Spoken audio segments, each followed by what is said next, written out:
Antoinette, from Dauphine of France to Cursed Queen. The beginning, an Austrian princess at the court of Versailles. Marie Antoinette, born Maria Antonia Josepha Johanna of Habsburg-Lorraine, came into the world on November 2, 1755, at the Hofburg Palace in Vienna. She was the 15th child of Empress Maria Theresa of Austria and Francis I, Holy Roman Emperor. From birth, her destiny was not her own. She was merely a piece on the grand chessboard of European geopolitics. Raised in the opulent Viennese court, she was educated in music, dance, and courtly etiquette, though her intellectual training was less rigorous than that of her male siblings.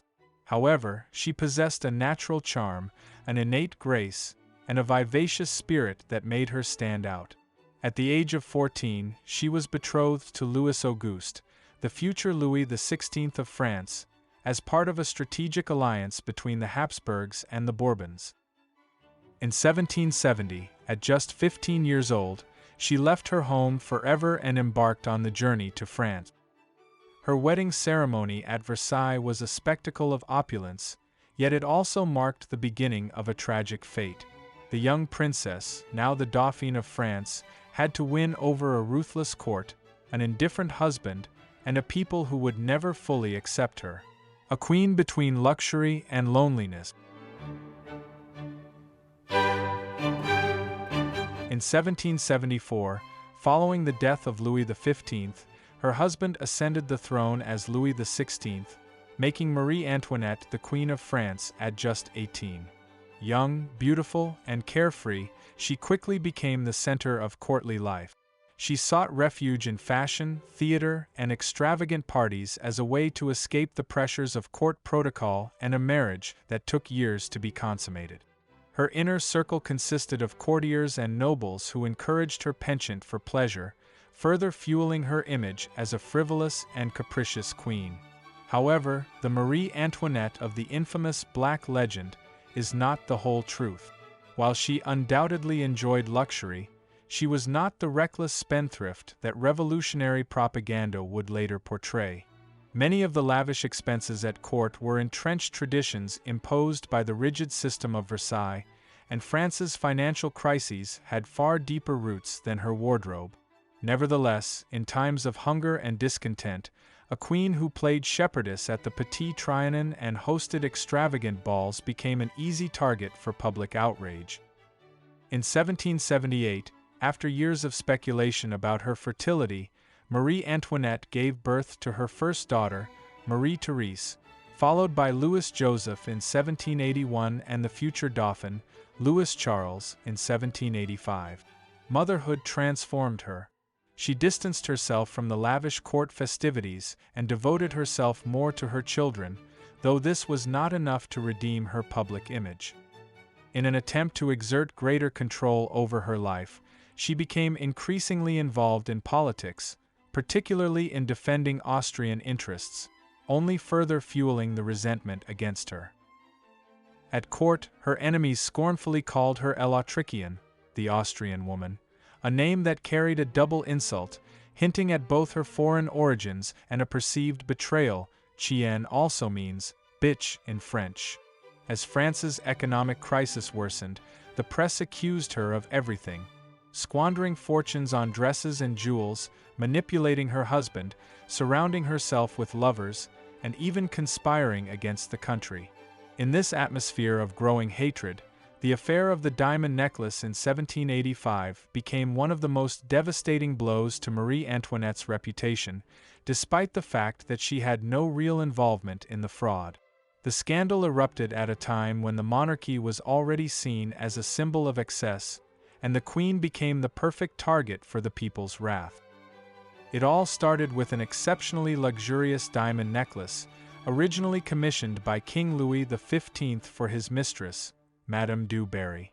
After the king's death, jeweler Charles Baymer attempted to sell it to the new queen, Marie Antoinette, who refused, aware of its exorbitant cost and the kingdom's dire financial situation.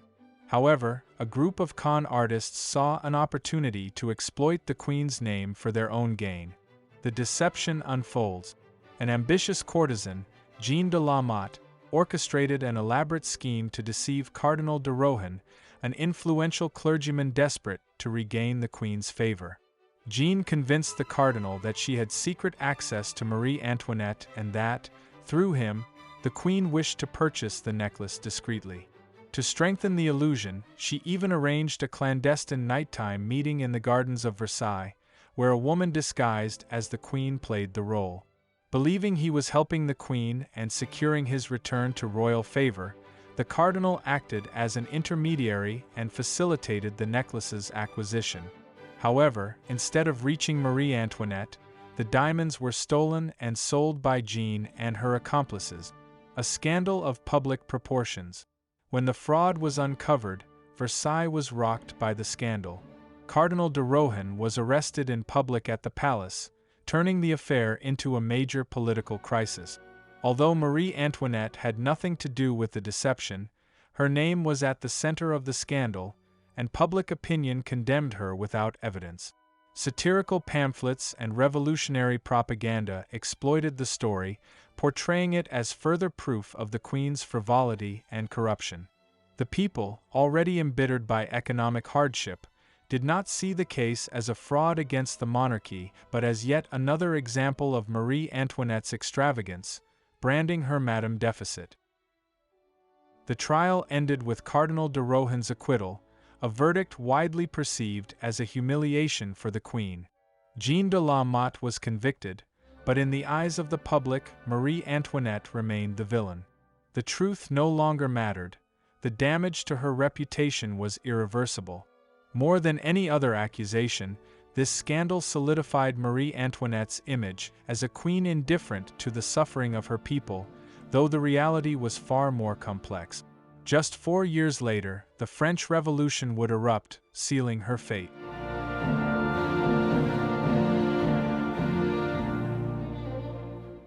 When the French Revolution broke out in 1789, Marie Antoinette initially tried to preserve the monarchy, but her insistence on defending royal power only made her a symbol of everything the people wanted to destroy. The infamous escape attempt of the royal family in 1791, known as the Flight to Varennes, sealed her fate. Their capture and forced return to Paris turned the monarchy into a prisoner of the revolution. From that moment on, the Queen was no longer a figure of luxury but a woman fighting for the survival of her family. In private, she wrote desperate letters seeking help from European courts. In public, she remained composed, even as crowds hurled insults at her in the street. When Louis XVI was executed in January 1793, Marie Antoinette became the widow Capet, a prisoner whose fate was already written. From a Viennese princess to the most hated woman in France, hers was the story of a young woman caught between the weight of history and the brutality of politics. Her death would be the final act of a life marked by opulence, hatred, and tragedy. On the cold morning of October 16, 1793, Marie Antoinette awoke in the Conciergerie prison to the sounds of a Paris that no longer called her queen but the widow Capet. Her body, weakened by months of deprivation, could barely move. She had been sick for weeks, suffering from constant headaches and a fatigue that drained her strength. Her once smooth, radiant skin was now pale and withered. The prison doctors barely bothered to treat her. After all, her fate was already decided. At 37 years old, Marie Antoinette looked far older. Her once golden hair, which had gleamed under the lights of Versailles, had turned gray, a consequence of the immense stress and loss she had endured in her final years. Her blue-gray eyes, once filled with vivacity and defiance, were now sunken and circled by dark shadows. She had grown so thin that her cheekbones jutted out sharply, and the dry, sallow skin of her face bore the unmistakable marks of a woman who had fallen from the heights of royalty to the depths of despair. But it was not just hunger and grief that were consuming her. For months, she had suffered from constant hemorrhages, a sign that her body was collapsing from within. In her cell, the bloodstains on the tattered clothes she wore were proof that her suffering went far beyond what was visible. Without access to care or medicine, she endured the pain in silence, with the same dignity with which she would face her final destiny. The damp air of the cell chilled her to the bone, while the stench of moss-covered stone mingled with that of her own unwashed body. From the hallway, the echo of the guard's footsteps filtered through the iron bars, a constant reminder that she was watched day and night. In the distance, the cries of street vendors and the murmur of the Seine flowed like a cruel mockery. Paris carried on, indifferent to the woman who had once reigned over it. The days of Versailles were long gone, the endless festivities, the golden chandeliers lighting the grand ballrooms. Now, her world was a dark, damp prison, surrounded by walls that seemed to close in on her.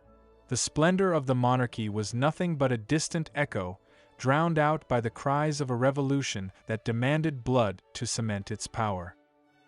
But how had it come to this? It was not just the revolution. It was not just the fall of the monarchy. It was the result of a perfect storm: economic collapse, social unrest, and the deliberate construction of a public enemy.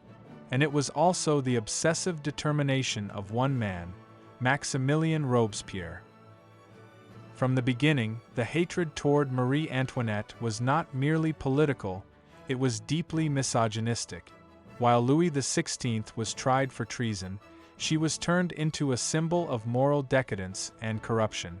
She was not just portrayed as a frivolous queen, but as a depraved, manipulative, and lascivious woman whose mere existence threatened the purity of the nation. It was said that she dominated her husband, controlled the court with her beauty, and wielded her power to ruin France, reinforcing the idea that a woman with influence could only be dangerous. The revolution did not just want her dead, it sought her total dehumanization. She was not judged solely as an enemy of the people, but as a woman out of control, punished for transgressing the norms of her gender. Long before the courts spoke, Paris had already condemned her with whispers. The Austrian she-wolf, Madame Deficit, the harpy who drank the blood of children. In a society in crisis, guilt had to have a face, and hers, marked by a foreign accent and an air of detachment, was ideal. She was credited with phrases she never uttered, like the infamous "let them eat cake." But when a starving people demand justice, the truth becomes irrelevant. Marie Antoinette's trial was not a legal proceeding but a carefully orchestrated performance. The revolutionary tribunal chamber, packed to the brim, had turned into a theater where the crowd was not merely an audience but part of the spectacle. The air was thick, heavy with breath, sweat, and the stale scent of melted candles. On the wooden benches, men and women squirmed restlessly, hungry for vengeance or amusement. Some muttered under their breath, others laughed mockingly. There was no justice in that room, only a predetermined verdict. All of Paris was gripped by fear. No one was safe. Marie Antoinette's execution was not just the symbolic end of the monarchy, but a warning to anyone who dared to challenge the Committee of Public Safety. A single accusation, a whispered rumor in the wrong place, was enough to be branded an enemy of the revolution. The prisons were overflowing with aristocrats, priests, merchants, and even former revolutionaries who, until recently, had fervently defended the cause. Paranoia grew with each new trial. People avoided speaking too loudly, distrusted friends and neighbors. Fear was a fog that covered everything, and the guillotine made no distinctions. Every word from the prosecutor, Antoine Fouquier-Tinville, was met with cries of outrage or approval. He slammed his fist against the table. France will not know peace until this woman pays for her crimes. He roared, and a wave of noise swept through the courtroom like a thunderclap. Shouts, jeers, sharp laughter. Someone in the back shrieked, "Make her confess about the child." A burst of laughter erupted from a corner where a group of women sold stale bread rolls, as if they were at a fair and not witnessing a trial. Marie Antoinette, standing at the defendant's bench, struggled to hold herself upright. Fatigue weighed on her bones, and the hemorrhages of the past days had left her even paler. She was not bound, but she felt as though invisible chains held her to an inescapable fate. Her hands, free, rested on her lap with a faint tremor. She did not respond to the insults. Only her gaze, hollow and sunken, moved across the faces of her accusers, as if memorizing them before fate would render its own justice upon them. The proceedings took place in the Revolutionary Tribunal, a court created specifically to try enemies of the state, where a death sentence was little more than a formality. The jury was composed of men loyal to the Committee of Public Safety, dominated by the Jacobins.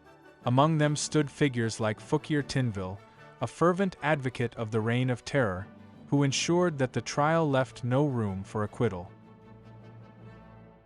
The Jacobins needed to reaffirm their control at a time when the revolution was beginning to waver. Marie Antoinette's execution had to serve as a warning to any real or perceived opponent of the new order. The judges and jurors were mostly revolutionary lawyers and politicians, many of whom would also fall under the guillotine in the following months. Among them, Fouquier Tinville himself, executed in 1795 after Robespierre's downfall. Jacques Chauveau-Lagarde and Guillaume Alexandre Tronçon du Coudray were assigned as her defense attorneys, but their role was purely symbolic. They had barely any time to prepare, and any attempt to argue in favor of the Queen was immediately dismissed. The trial lasted barely 2 days. No witnesses were called to defend her, only repeated accusations and rumors presented as evidence. Marie Antoinette listened impassively as the charges were laid out, knowing there was no escape. The revolution had sealed her fate long before the trial began. One man's obsession with her death. Maximilien Robespierre did not seek the Queen's execution solely for vengeance. Her death was a calculated political move. As long as she lived, the monarchy still breathed. She was a symbol, a lingering ghost of the ancien regime that could rise again. Her ties to Austria made her a diplomatic threat. The revolution could not risk having her used as a pawn in the geopolitical chessboard. And most importantly, her death would consolidate the revolution's power, proving that there was no turning back. But by 1793, the revolution was no longer an unstoppable force. France teetered on the brink of collapse. Uprisings broke out in different regions. Royalist peasants in the Valais took up arms against the Convention, while counter-revolutionary movements simmered in Lyon and Marseille. The war against European powers was dragging the nation into endless conflict, and economic and social instability weakened Jacobin control. Robespierre and his followers needed to reaffirm their authority with an act that left no room for doubt: the execution of the woman who embodied everything the revolution sought to destroy. To Robespierre, Marie Antoinette was not just the last remnant of the old order, she was a necessary sacrifice to fortify his power. The guillotine was not merely a tool of execution, it was a mechanism of purification. Every beheading ensured the revolution's survival, every enemy eliminated strengthened Jacobin rule. But the revolution could not move forward with her still alive. Her blood would be the ultimate seal of rupture with the past. The verdict came swiftly: guilty of treason against the nation. The sentence, the guillotine. Marie Antoinette's punishment did not end in the courtroom. Until the very last moment, the revolution sought to humiliate her. Unlike Louis XVI, who was transported in a closed carriage, she was paraded through the streets in an open cart, exposed to public ridicule. With her hair shorn, her white blouse stained, and her face aged by suffering, the image presented to the people was not that of a queen, but of a broken woman. On the morning of October 16th, the former queen dressed in a simple white blouse, as if she could still cling to dignity. Her hair was cut, her hands bound, and she was placed on an open cart. Unlike her husband, she was denied the privacy of a closed carriage. They wanted Paris to see her at her lowest, pale, aged, shattered. The streets were packed. Some hurled insults, others laughed. But there were also those who watched in silence, with a mix of awe and pity. As the cart moved forward, the jeering began to fade. Not because the crowd had changed its mind, but because, seeing her so fragile and exhausted, the monstrous image they had been sold began to dissolve.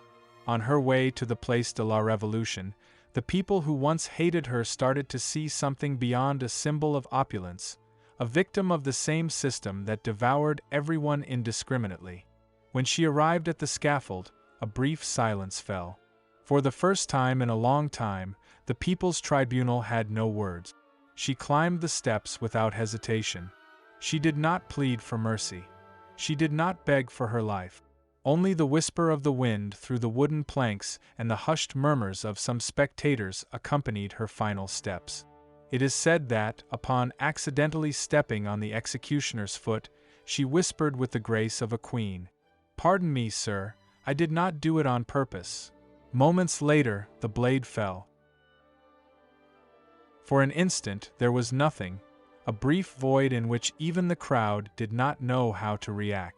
Then, a roar of triumph swept through Paris. But the revolution did not find peace. Less than a year later, Robespierre climbed the same steps to the guillotine. The night before, he had been captured at the Hôtel de Ville after the coup of 9 Thermidor, when the National Convention turned against him. In a desperate attempt to evade arrest, he allegedly tried to take his own life with a pistol, but the bullet only shattered his jaw, leaving him unable to speak and in excruciating agony. No applause, no cries of victory. He was led to the guillotine with his face bloodied, incapable of uttering a single word in his defense, the great orator reduced to silence by his own despair. The same people who had once cheered for him now condemned him with equal fervor. Betrayed by the machinery of terror he had helped to create, he died on the same scaffold where he had so often proclaimed justice. The revolution devoured all without distinction. And Marie Antoinette, the most hated woman in France, became a legend.